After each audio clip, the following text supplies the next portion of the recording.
इंसान हमेशा से उड़ान से फैसिनेटेड रहा है।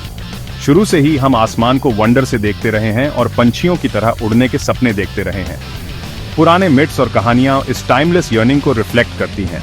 इकरस और डेडलस का ग्रीक मिथ मोम के पंखों और सूरज के बहुत पास उड़ने के डेंजर्स की कहानी के साथ उड़ान के अल्यूर और पेरिल को कैप्चर करता है। एंशिएंट चाइना में पतंगें हवा में उड़ती थीं, जो एरोडायनामिक्स के अर्ली प्रिंसिपल्स को डेमोन्स्ट्रेट करती थी। ये सिंपल फ्लाइंग डिवाइसेस अक्सर मिथिकल क्रीचर्स और वाइब्रेंट कलर से सजी होती थीं, केवल खिलौने नहीं थीं। उनका कल्चरल और स्पिरिचुअल सिग्निफिकेंस था और उन्होंने मोर कॉम्प्लेक्स फ्लाइंग मशीन्स का रास्ता तैयार किया। उड़ान की यर्निंग सिर्फ एडवेंचर की डिजायर से ज्यादा थी।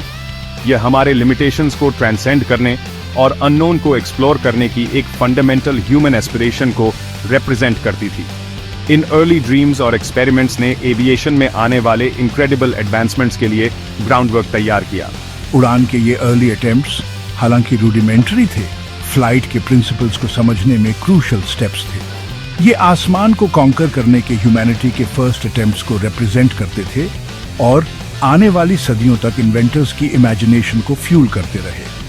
इन अर्ली ड्रीम्स से लेकर आज के सोफिस्टिकेटेड एयरक्राफ्ट तक का जर्नी ह्यूमन इंजेन्युइटी और इनोवेशन की हमारी रिलेंटलेस परस्यूट का प्रमाण है। द रेनेसांस, एक रिमार्केबल इंटेलेक्चुअल और आर्टिस्टिक फ्लोरिशिंग का पीरियड, ने उड़ान के एंशिएंट ड्रीम में नई जान फूंकी। Leonardo da Vinci, quintessential renaissance man, aviation में अपने ग्राउंड ब्रेकिंग कॉन्ट्रीब्यूशंस के लिए स्टैंड आउट करते हैं। दा विंची की नोटबुक्स पंछियों की उड़ान के स्केचेस और डिटेल्ड ऑब्जर्वेशन से भरी है। उन्होंने उनकी एनाटॉमी, विंग स्ट्रक्चर और मूवमेंट्स का स्टडी किया, एवियन फ्लाइट के सीक्रेट्स को अनलॉक करने की कोशिश में।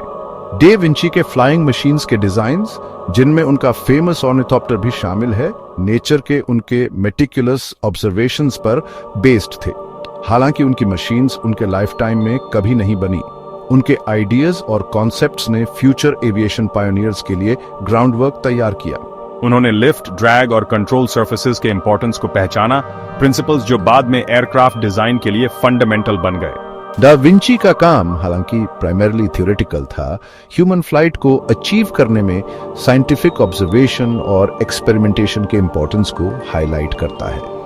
उनकी लेगेसी उनके आर्टिस्टिक जीनियस से आगे बढ़ी, उन्हें एविएशन हिस्ट्री में एक विजनरी के रूप में एस्टैब्लिश किया। द रेनेसांस ने एक टर्निंग पॉइंट मार्क किया, उड़ान के मिथिकल एस्पिरेशंस से एक मोर साइंटिफिक और एनालिटिकल अप्रोच की ओर शिफ्ट किया, एविएशन में फ्यूचर ब्रेक थ्रूज का रास्ता तैयार किया।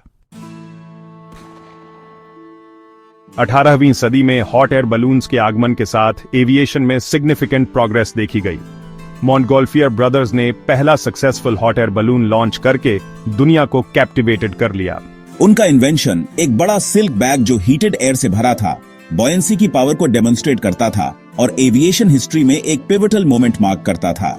जहां बलून्स ने फ्लाइट का टेस्ट दिया, उनमें कंट्रोल का क्रूशियल एलिमेंट नहीं था। सर जॉर्ज केली ने first modern glider design develop किया।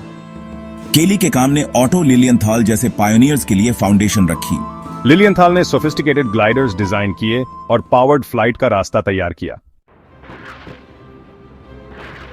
20वीं सदी की शुरुआत में सदियों पुराने सपने का रियलाइजेशन हुआ, पावर्ड फ्लाइट। 17 दिसंबर 1903 को किटी हॉक, नॉर्थ कैरोलिना में विल्बर और ऑरविल राइट ने वह अचीव किया जो कभी इम्पॉसिबल माना जाता था। राइट ब्रदर्स, मेटिकुलस इंजीनियर्स और इन्वेंटर्स, ने एरोडायनामिक्स, इंजन डिजाइन और पायलट कंट्रोल की अपनी अंडरस्टैंडिंग को कंबाइन करके पहला successful airplane, right flyer, create किया। उनकी ग्राउंड ब्रेकिंग अचीवमेंट, हालांकि इनिशियली स्केप्टिसिज्म से मिली, ने ट्रांसपोर्टेशन में रेवोल्यूशन ला दी और एविएशन के एरा की शुरुआत की। राइट ब्रदर्स की सक्सेस ने इनोवेशन की एक वेव को इंस्पायर किया, जिससे एयरक्राफ्ट डिजाइन और इंजन टेक्नोलॉजी में रैपिड एडवांसमेंट्स हुए। 20वीं सदी की शुरुआत के फ्लिम्जी बाइप्लेन्स जल्दी ही मोर पावरफुल और रिलायबल मशीन्स में इवॉल्व हो गए।